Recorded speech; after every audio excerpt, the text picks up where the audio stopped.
Finding mold in your home, it's just one of those moments, right? That feeling of dread just sinks in. It's stressful, it's worrying, and pretty much the first question that slams into your brain is, okay, how much is this going to cost me? Well, today we're breaking that down, specifically for you homeowners in the Tampa area. I mean, if you're a homeowner, of course you are. It's a question you've probably asked yourself, especially after a big storm or, when you spot a tiny little leak. It is a completely valid concern. And listen, if you live in Tampa, that worry gets dialed up to 11. And this isn't just you being paranoid. The very environment here in Florida makes your home a prime target for mold. Okay, so let's dive right in. Why is Tampa such a hotspot for mold? It really comes down to a perfect storm of environmental factors that mold just loves. It's basically a triple threat. First, you've got that subtropical climate. That classic Florida humidity and warmth is like a five-star resort for mold spores. Second, you've got water constantly trying to get in, whether it's from rain, leaks, or even just condensation. That provides the moisture it needs to grow.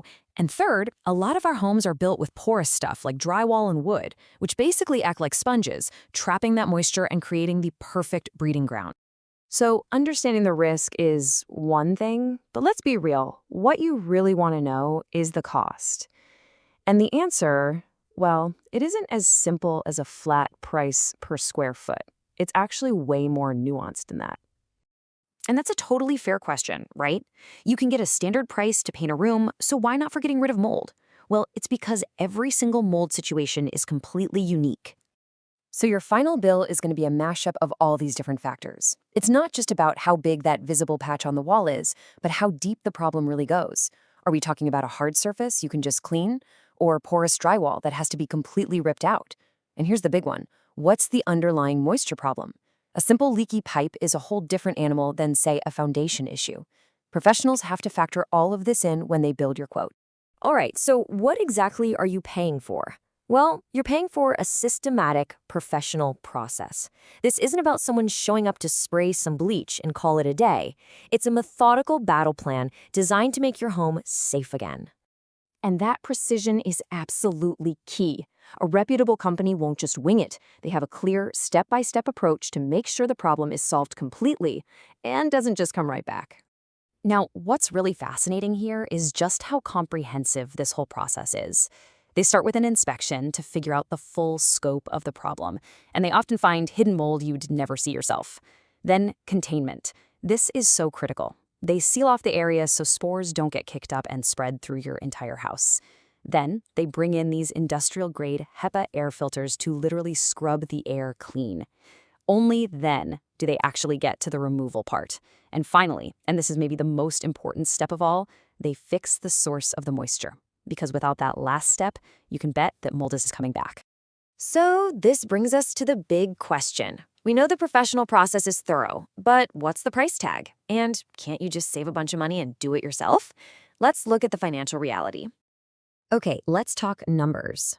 Now, keep in mind, these are ballpark figures for the Tampa area, but they'll give you a really good idea of what to expect. For a small, contained problem, you're probably looking at this range. Think about this. You find that slow drip from the pipe under your kitchen sink. It's confined to the cabinet, maybe a small patch of drywall behind it. That's a classic scenario for a cost around $1,200 to $2,500. Now, the price starts to climb when the issue is a bit more widespread. So imagine your HVAC unit up in the attic has a clogged drain line that's been slowly leaking for a while. It might affect a big patch of attic insulation and the ceiling of the bedroom right below it. Now you're dealing with multiple surfaces and a bigger area, and that pushes the cost up into that $2,500 to $5,000 range.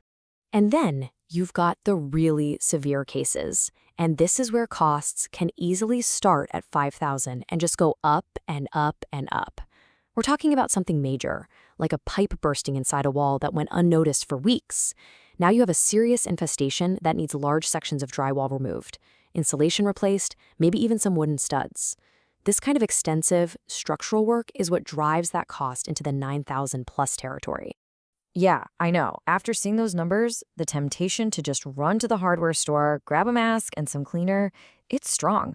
It seems like an easy way to save a few $1,000s, doesn't it? But here's the reality. This is the trade-off you're making. Yes, the upfront cost for DIY is lower, no doubt. But look at what you're trading for that.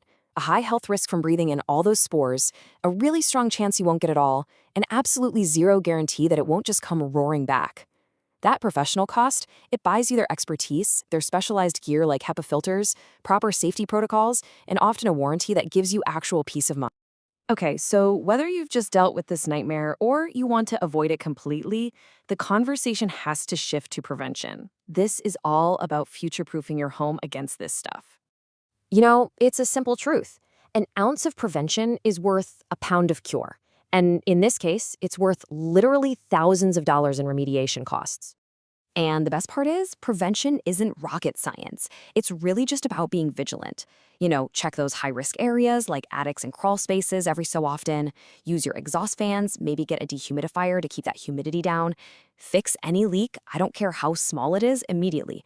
Keep your HVAC system maintained so it's not spreading spores around. And hey, if you're renovating, spending a little extra on mold-resistant materials can save you a fortune down the road.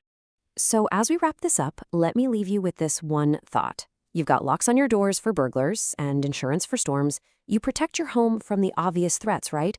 But the battle against mold, that's a fight against an invisible enemy. Being proactive isn't just about maintenance. It's about protecting the health of your home and your family from the threats you can't always see.